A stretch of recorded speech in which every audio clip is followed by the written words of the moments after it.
섬진강댐 방류로 인한 수해에 대한 배상 결정이 내려졌습니다. 홍수로 피해가 발생한 지 1년 반 만인데요. 하지만 환경부와 한국수자원공사 등 관련 기관의 배상 책임을 전체 피해액의 48%만 인정하면서 주민들이 강하게 반발하고 있습니다. 보도에 김남호 기자입니다.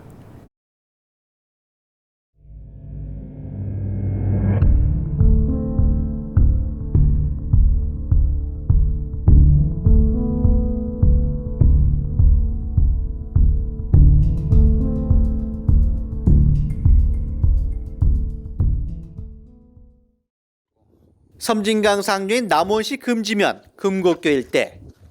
지난 2020년 8월 8일 기록적인 폭우와 섬진강댐 방류량 확대로 수위가 급상승하면서 제방 100여 미터가 유실됐습니다. 이로 인해 인근 8개 마을이 물에 잠겼고 1,200명이 넘는 이재민이 발생했습니다. 중앙환경분쟁조정위원회는 최근 섬진강댐 피해 배상과 관련해 1차 조정 결과를 내놨습니다. 홍수 피해가 발생한 지 1년 반 만입니다. 분쟁조정위는 환경부와 한국수자원공사 등이 홍수에 대한 댐 관리가 미흡했고 하천에 대한 예방 투자 등이 부족했다고 판단했습니다.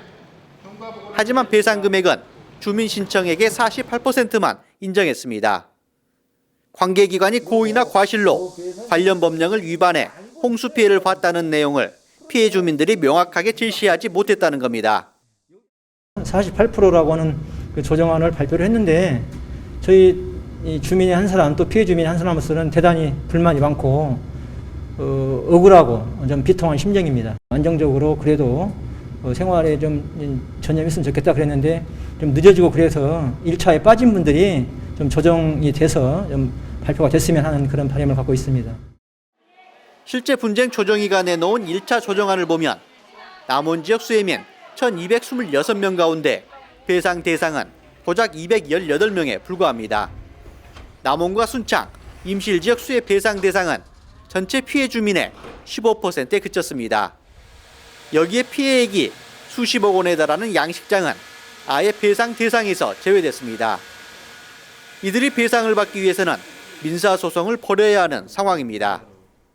봄에 치어질 경제적인 것이 안 되니까 그게 너무 막막하기도 하고요.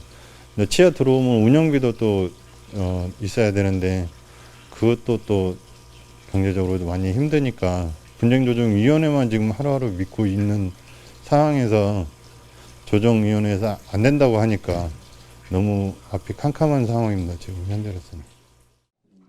중앙환경분쟁조정위는 배상금을 국가가 52.5%, 수자원공사가 25%, 광역기초지자체가 각각 11.25%씩 분담하라고 제시했습니다. 수해 주민들은 피해 배상이 일부만 이루어진 데 대해 반발하며 재조정 촉구 등 실력 행사를 검토하고 있습니다. 헬로티비 뉴스 김나호입니다.